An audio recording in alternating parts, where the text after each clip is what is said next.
The Worst Summer Ever by Daniel Chesser. The doctor walked in. "Mrs. Chesser, can I talk to you in the hallway, please?" he asked.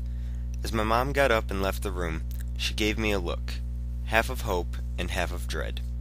"What is it, doctor?" she asked. "We have done everything we can," he started. "We simply don't know what is wrong with your son. There's nothing more we can do. I'm sorry."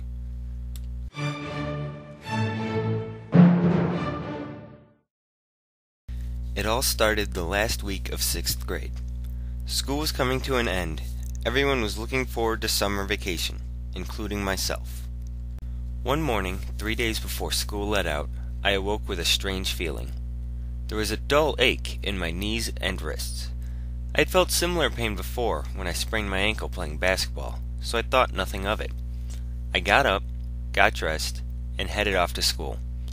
As I carried on through the day, the dull ache slowly grew into what became a substantial amount of pain. Along with the pain, I had lost my appetite and did not eat anything all day. I stopped by the nurse, but she was unable to help me. I labored on through the rest of the day, trying to focus on anything but the pain. The next 2 days, I woke up with excruciating pain radiating from my wrists, knees, and now ankles. Not wanting to miss the last 2 days of school, I loaded up on painkillers and struggled through class. When the bell finally rang, my mom was parked out front, ready to take me to the hospital. After a long drive, we arrived at the hospital and checked in. My mom and I sat in the waiting room for hours. It seemed even longer, with nothing to distract me from the horrible pain. Eventually, my name was called and I was brought into a room. The doctor looked me over. He moved me around, poked my joints, and even took x-rays, but couldn't find a cause for my symptoms. They found me a room for the night in hopes of trying to get me to eat again, because I had not consumed anything for 3 days.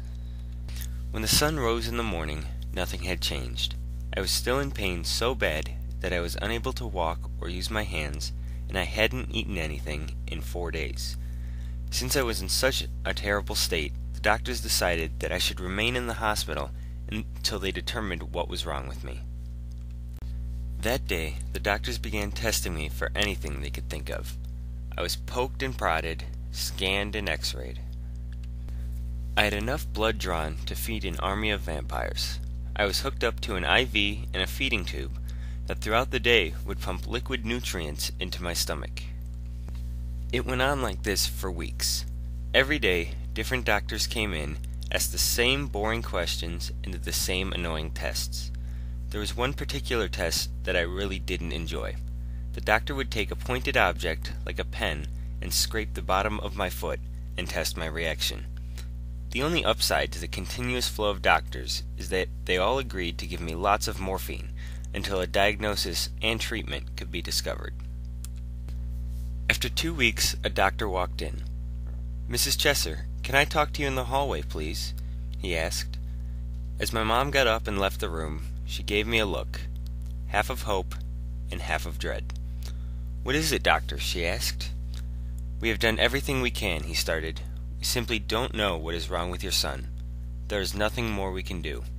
I'm sorry." So with that, they discharged me.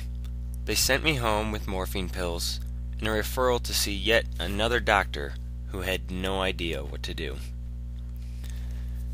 Eventually, a few months passed and the pain subsided. I started to eat again, and by the time 7th grade started, I was back to my normal self. I was so happy to be a normal kid again.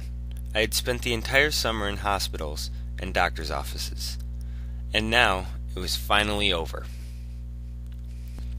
Little did I know that the next summer it would all happen again. Hello, my name is Dan Chesser. I'm an elementary education major at Northern Illinois University. I enjoy watching movies, playing video games, and hanging out with my roommates. Go Huskies!